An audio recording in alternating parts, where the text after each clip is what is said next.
ईश्वर की आशीष और कृपा हमें प्राप्त होता है। और वही ईश्वर की आशीष और कृपा हम सबों को हर दुख तकलीफ में बचा के रखता है।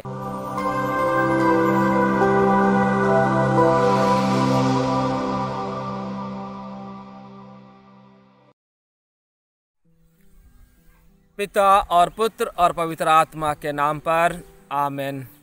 क्रिस्त में मेरे प्यारे भाई और बहनों, आज का सुसमाचार संत यूहन्ना का सुसमाचार अध्याय 15 वाक्य 1 से 8 में प्रभु का वचन हमें इस प्रकार बताता है। प्रभु यीशु कहते हैं, मैं सच्ची दाखलता हूँ और आप सब डालियाँ हैं। जो मुझ में रहता है और जिसमें मैं रहता हूँ वो अधिक फल उत्पन्न करेगा।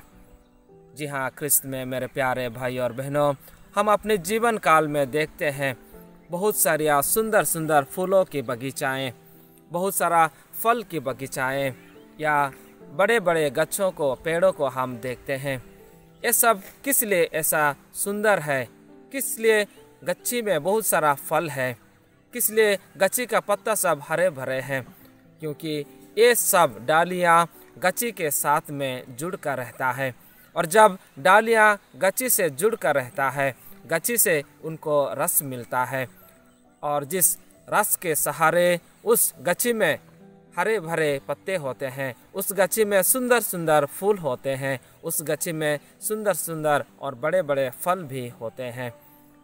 क्रिस्त में मेरे प्यारे भाई और बहनों, ठीक उसी प्रकार प्रभु यीशु अपने दृष्टांत द्वारा हम सबों को समझा रहे हैं कि जैसे गच्छी से डाली को रस मिलता है और उस डाली में जीवन रहता है, ठीक उसी प्रकार प्रभु यीशु हमें बताता है कि जो कोई प्रभु यीशु के साथ जुड़ कर रहता है, जो प्रभु यीशु से आशीष और कृपा पाता है, उसका जीवन भी उस डाली की तरह हरा भरा रहता है।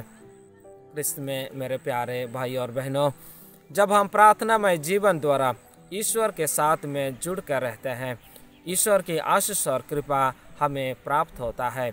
और वही ईश्वर की आशीष और कृपा हम सबों को हर दुख तकलीफ में बचा के रखता है। हर प्रकार के शैतान के टेम्पटेशन के समय में हम सबों को प्रोटेक्शन देता है। इसीलिए प्रभु यीशु अपने दृष्टांत के द्वारा हम सबों को समझा रहे हैं, जो मुझ में रहता है और जिसमें मैं रहता हूँ वो अधिक फल उत्पन्न करेगा। आइए हम वही पुनर्जीवित प्रभु यीशु से प्रार्थना करें जो कहते हैं, मैं सच्ची दाखलता हूँ। वही पुनर्जीवित प्रभु यीशु से हम जुड़ के रहेंगे और ईश्वर से आशीष और कृपा पाएंगे, जिससे हम भी उस डालियों की तरह हरे भरे रहेंगे और अधिक फल उत्पन्न करेंगे। पिता और पुत्र और पवित्र आत्मा के नाम पर आमीन।